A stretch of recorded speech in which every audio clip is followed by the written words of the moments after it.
The world had stopped. Engines were cold. Cities were silent husks, claimed by creeping vines and wildflowers. Inside a workshop buried under layers of dust, two blue optical sensors flickered into existence. Bolt blinked. His internal cooling fans whirred, grinding against years of accumulated grit. He pushed himself upright, his joints protesting with the sharp sound of dry metal on metal. He scanned the room. The shelves were empty. The tools were rusted solid. Beep. Hello? His voice bounced off the cracked walls, flat and hollow. No answer returned. He navigated toward the threshold, his footsteps echoing against the debris-strewn floor. He pushed the heavy wooden door open and stepped into the light. Outside, the streets were choked with tall grass. Overturned vehicles lay abandoned, overgrown with moss. He looked left, then right. The horizon was empty. No machines hummed. No voices carried on the breeze. He stood in the center of the road, a small, intricate frame surrounded by the vast, quiet remains of a civilization. He was the last. The weight of the silence pressed against his sensors as he realized that for as far as his optics could reach, there was only him. Bolt did not wait for answers. He began his patrol.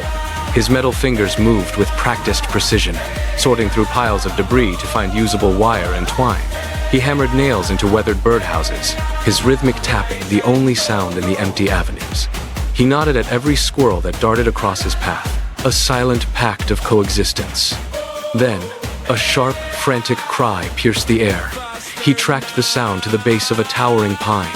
A fledgling lay on the dirt, unable to fly.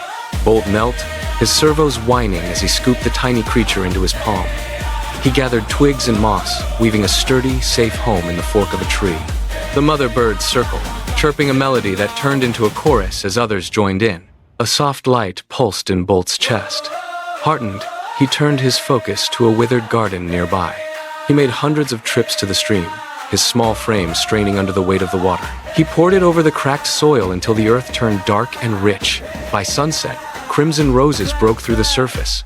Butterflies returned, dancing around his head. Bolt let out a metallic chuckle. Much better. A squirrel hopped onto his shoulder, and a rabbit settled by his feet. The silence no longer felt empty. It felt like a home. The harmony of the forest shattered in an instant. The sky bruised into a deep, sickly violet, and the wind began to howl through the canopy.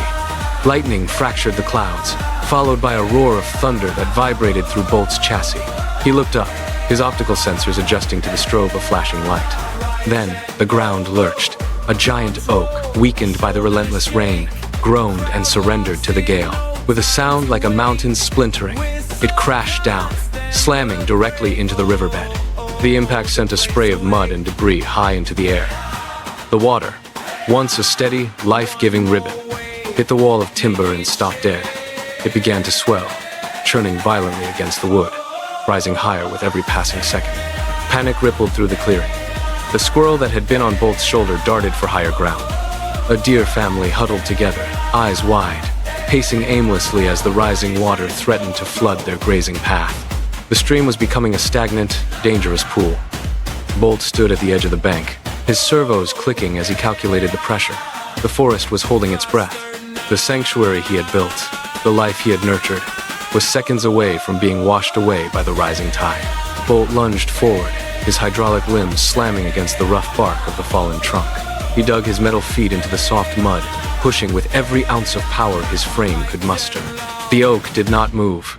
He adjusted his stance, gears grinding in protest as he braced his shoulders against the wood. The water behind the tree was a wall now, pressing against his back with crushing weight. He pulled. His metal casing groaned, the sound of tearing steel echoing through the storm.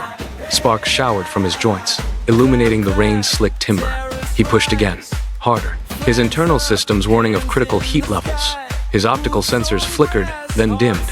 He gave one final, desperate shove, his servos screaming in the silence between thunderclaps. The massive tree shifted, groaned, and finally rolled away. Water surged forward, rushing back into the riverbed with a roar. Bolt stood for a heartbeat, his frame vibrating with the sudden loss of resistance. Then, his legs buckled.